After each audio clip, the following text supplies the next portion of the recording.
Seguimos en vivo este martes 22 de abril en esta despedida que el mundo le está haciendo al Papa Francisco, al jefe de la Iglesia Católica, con noticias que van llegando, porque nosotros veíamos antes las imágenes de cómo iban arribando de a poco a Roma y luego al Vaticano los cardenales, los que van a definir probablemente desde el próximo 5 de mayo, desde la semana del 5 de mayo, quién va a ser el próximo Papa. Y claro, nunca se sabe exactamente cuántos son los cardenales. ¿Por qué? Porque los cardenales electores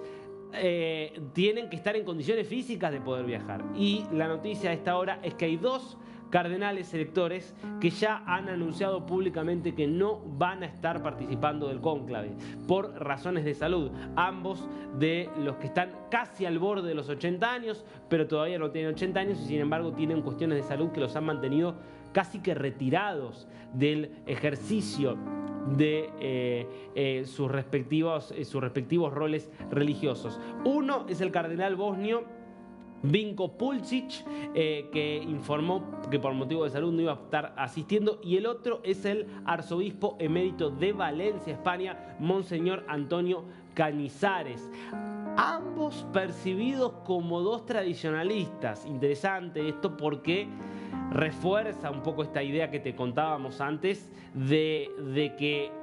todo apunta a un nuevo papa que va a tratar de continuar con la obra de Francisco y no tanto un papa rupturista o que pueda tratar de dar marcha atrás con muchas de estas reformas. Lo cierto es que no hay ya un número cerrado, pero se hablaría y serían entonces 133 en principio los cardenales electores, aunque la verdad es que lo vamos a saber cuántos están en condiciones de votar cuando empiece el cónclave. Hasta ese momento va a haber que seguir diciendo que son alrededor de 130, pero puede haber otras bajas por distintas cuestiones. Esto, insisto, que va a continuar sucediendo desde aquí hasta dentro de 2 semanas, cuando comience el cónclave, una vez que sea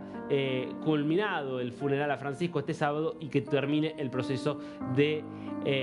9 días de luto y despedida que justamente va a marcar el ritmo y el pulso del Vaticano en las próximas 2 semanas. En este contexto, me parece que es interesante que podamos tomarnos un momento, mientras seguimos obviamente con las imágenes en vivo del Vaticano, para repasar parte del papel que tuvo Francisco en una dimensión que es clave para cualquier papa, que es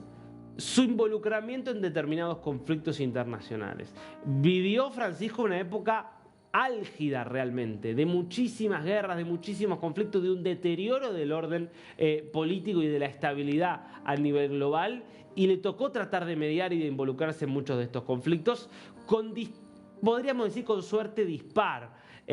así como Juan Pablo II es recordado por su involucramiento clave en muchísimos conflictos, por ejemplo, evitando una guerra entre Chile y la Argentina, por ejemplo, en el papel que tuvo en todo el proceso de liberación de muchos pueblos que habían estado bajo el yugo soviético, bajo el yugo comunista en los 80. Francisco tuvo que lidiar con una época muy caótica. Vamos a repasar entonces el papel de Francisco en 6 de los grandes conflictos que ha habido durante su papado, qué intentó, qué logró y qué críticas recibió también. La crisis en Venezuela. Él intentó mediar por un diálogo entre gobierno y oposición, sobre todo en el año 2016, pidió por la paz, pidió por la posibilidad de que haya elecciones libres y liberación de conflictos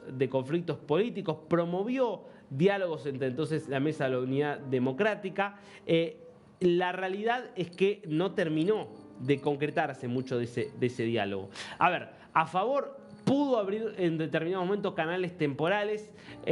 logró darle un poco de fuerza a la iglesia local, que tenía representantes que trataban de empujar por una salida negociada a la crisis que estaba planteando la dictadura de Nicolás Maduro. No logró de todas formas una solución política, y esos diálogos terminaron siendo mucho más utilizados por el régimen para ganar tiempo que por la oposición para poder conseguir avances. Las críticas que recibió, sobre todo a partir de ahí, fueron,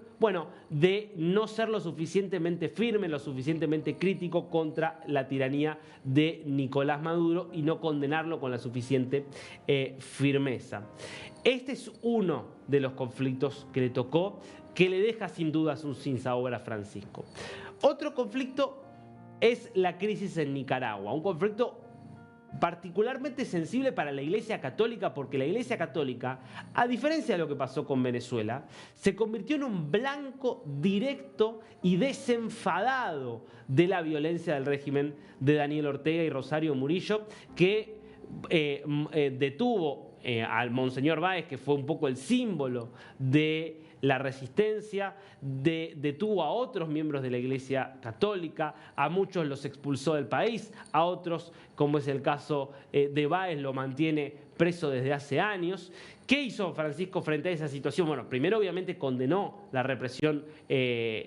salvaje del régimen de Ortega, defendió a los obispos que habían sido perseguidos. En 2023 calificó de hecho al régimen de Ortega como una dictadura hitleriana, y en ese sentido buscó darle un respaldo a la Iglesia, que estaba muy desamparada, y tuvo un impacto su condena, pero algunos dicen, bueno, terminó siendo un poco condescendiente con la dictadura de Ortega,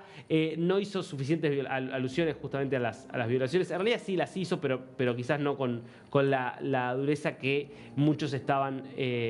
planteando, ¿no? Pero bueno, es parte de una crisis sin duda que termina muy mal para los nicaragüenses y que termina muy mal para la propia Iglesia, que hoy está realmente diezmada en su capacidad y en su posibilidad de ejercer y de hacer llegar su voz a los nicaragüenses. Otra crisis en la que también tuvo un papel importantísimo Francisco, probablemente sea la gestión en la que tuvo un rol más protagónico, el deshielo entre Cuba y los Estados Unidos durante el gobierno de Barack Obama, en la primera parte de su papado. En este caso, actuó directamente como un mediador secreto y facilitó cartas y facilitó encuentros entre los dos gobiernos. Aquí tuvo que ver una amistad muy controvertida que tuvo Francisco, que fue la amistad con el dictador Raúl Castro, que le permitió acercar posiciones entre la isla y Estados Unidos, y la verdad es que hubo logros en términos de que se produjeron cambios muy importantes en la relación entre Estados Unidos y Cuba. Esos cambios permitieron un restablecimiento de relaciones diplomáticas, permitieron disminución de sanciones de Estados Unidos hacia Cuba. Lo que sucede es que los opositores cubanos le cuestionaron, en definitiva, a Francisco, que esas gestiones no sirvieron para mejorar las condiciones de vida de los cubanos, no sirvieron para acercar la posibilidad de una salida democrática a la dictadura, sino que para la opinión de muchos opositores terminó reforzándose mucho el rol de la dictadura, frente a la cual nunca hubo un énfasis muy fuerte por parte de Francisco en condenar las violaciones a los derechos humanos, lo que termina, de hecho, con,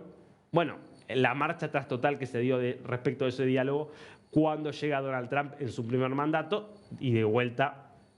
con lo que estamos viendo hoy en la política de Trump hacia Cuba, básicamente porque Cuba no hizo ningún gesto por la democracia ni por los derechos humanos en la isla. Vamos con otra crisis en la que también tuvo un papel importante, o intentó tener un papel, y es la crisis más dramática en términos de las potencias en conflicto, en términos de cómo cambió el orden mundial a partir de la invasión de Rusia y Ucrania. Y ahí hubo un intento claro, primero de condenar la guerra, de ser siempre llamados a la paz, de ofrecerse como mediación, como mediador, envió ayuda en este sentido, promovió el retorno de los niños que fueron secuestrados por las fuerzas rusas en las regiones ocupadas de Ucrania y enviados a Rusia, pidió una y otra vez un alto el fuego. ¿Qué logró? Bueno, tuvo algún papel en algunos intercambios humanitarios, hubo un momento en el cual hubo un intento de diálogo que se sostuvo de ambas partes, pero la realidad es que nunca terminó de ser un mediador en condiciones de justamente desempeñar ese papel y de hacer llegar la posibilidad de un puente que permitiera una salida negociada a este conflicto. En ese sentido recibió varias críticas por no ser lo suficientemente contundente en la condena hacia Rusia y en sugerir negociaciones o cese del fuego mientras Ucrania estaba siendo atacada e invadida y mientras los ucranianos decían, bueno, tenemos que defendernos, si no nos defendemos vamos a terminar siendo totalmente devastados por Rusia. Con esa línea es que de alguna manera muchos lo cuestionaron. E igualmente hay que decirlo, Volodymyr Zelensky, el presidente ucraniano, anticipó que tiene todas las intenciones de estar este sábado en el Vaticano para despedir al Papa Francisco porque mantiene un enorme respeto por su figura. Y nos queda un conflicto más, que es un conflicto, bueno, donde aquí hubo un papel también controvertido por parte de Francisco, que es el conflicto entre Israel y el grupo terrorista Hamas. Por supuesto, Francisco condenó las atrocidades de Hamas el 7 de octubre, pidió por la liberación de los rehenes, pero también hizo mucha énfasis en la denuncia de la catástrofe humanitaria en Gaza. Hizo, de hecho, el mismo domingo de Pascuas, horas antes de morir, él hizo un pedido por la liberación de los rehenes y por el fin de la guerra. ¿Tuvo logros en este conflicto? Bueno, es verdad que ya llegó en la parte final de su papado. Hubo alguna intermediación para lograr algunas evacuaciones médicas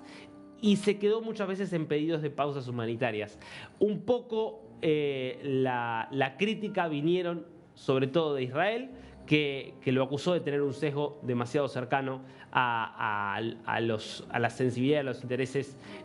palestinos, en no ver quizás obviamente la amplitud de la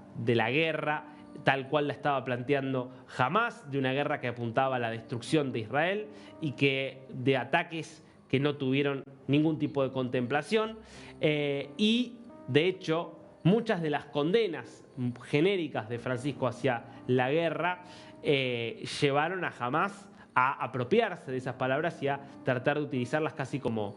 propaganda, razón por la cual obviamente recibió críticas. Lo podemos ver, le tocó realmente un periodo muy, pero muy turbulento en la escena global. Francisco intentó mediar siempre buscando salidas pacíficas, no siempre con demasiado éxito y recibiendo algunos conflictos. Nos queda uno más, perdón, que no me quiero olvidar, porque es la guerra en Siria, y cerramos con este conflicto, sí, el último que nos queda. Todo su papado coincidió con la guerra civil en Siria, que empieza de hecho en 2011. Él desde 2013 hizo un llamado a la paz, trató de evitar bombardeos por parte de Occidente, apoyó la ayuda humanitaria y recibió refugiados. Muchos creen que ese papel fue importante para frenar, por ejemplo, una intervención directa de los Estados Unidos. Ayudó también a mantener el foco en la tragedia que ocurría allí, pero muchos creen que hubo una neutralidad excesiva en muchos casos, que no condenó de forma categórica al régimen de Bashar al-Assad con todas las violaciones a los derechos humanos que estaba cometiendo y con la masacre de más de 600.000 personas, que es lo que se estima que murieron en estos años de guerra civil en Siria. Además de que algunos cristianos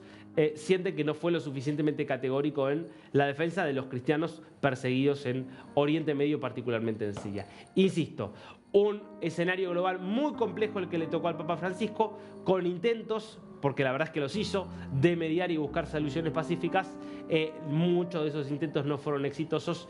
Es parte de lo que queda también de su papado y es parte, por supuesto, de la complejidad del mundo que estamos viviendo, donde pareciera que la eficacia que en otros momentos mostraron los papas quizás hoy haya disminuido, sobre todo por cómo creció el conflicto en el mundo.